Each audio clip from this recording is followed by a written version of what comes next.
تغالي إرتالي خوابي ساعة قمرة كفندق النيو سويل قليل ينبرن كبيدي نيرو كبدتو اسكع فلايت اسكع مقراص ون زبصحي نيرو فلايت اسكع مقراص زبصح ناي إرتالي ناي ساعة قمرة ጉዳይ ካብኡ ዝወፅእ ዘሎ ናይ ትኪ ማለት እዩ ብጣዕሚ ሓደጋ ምዃኑ ምሁራን ይገልፁ ኣለዉ ኣብቲ ዓውዲ ብደንቢ ዝመራመሩ ዝትኪ እዚ ትሪእዎ ዘለኹም ናይ ኤርታሌ እዩ ዝፈንድእ እሳተ ጎመራ ከምዚ ዓይነት ትኪ ሒዙ ይወፅእ እሞ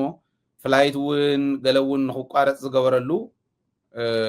በቲ መስመር ንሱ ዝጓዓዛ ማለት እዩ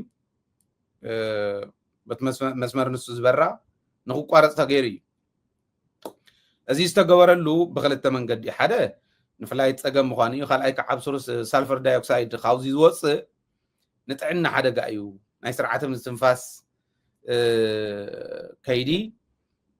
صقم كبصح يخليو ازي عبي حدقا مخانو مهراني يزاربلو حدار 14 يفنديو تتكين لعل زوص زنيه تريو زلهم عبي حدقا مخاني يزرب زلو كومزي زوال حدقا خمص خلو خابزي زوص سلفر دايوكسايد ኣብ ከባቢና ወይ ናብ ትግራይና መዳውቲ ዝፍንዳሉ ኩነታት ተፈጢሩ ዓፋር ሕዘብ ሓደጋ እንድያ ከምኡ እንድሕር ተፈጢሩስ ከመይ ይኾን ንዕኡ ዝኾን ትሪትመንት ኣለና ዶ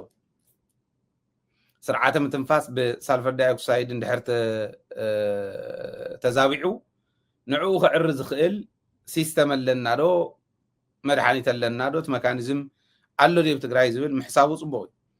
ኣብ ከባቢና ዘለዉ ነገራት ምንቅጥቃጥ መሬት ኣሎ ነቲ ምንቅጥቃጥ መሬት ዝምጥን ናይ ከተማ ፕላን ዲ ዘለና ዝብል ምውሳድ ከምዚ ዝበለ ናይ እሳተ ጎመራ ፍንዳታ እንሄ እዚኦም እውን ከምዚ ክኾን ከሎ ሳልፈር ዳይኦክሳይድ ይኹን ካልኦት ኬሚካላት ከባቢ ኣብ ዝብክልሉ ካብቲ ዝንሄ ንላዕሊ እንድሕር ኮይኑ ብሓያል ንፋስ ብኻሊእ ናብ ትግራይ ፀገማት ዘብፅሕ እንድሕር ኮይኑ ንዕኡ ዝኾን ምክልኻል ንገብር ዶ ከባቢና ዝመስል ናይ መድሓኒት ምድላው ናይ ሕክምና ምድላው ኣለና ዶ ሕርሻ እውን እንተኾነ ከምኡ ኣንበጣ ኣሎ ድርቂ ኣሎ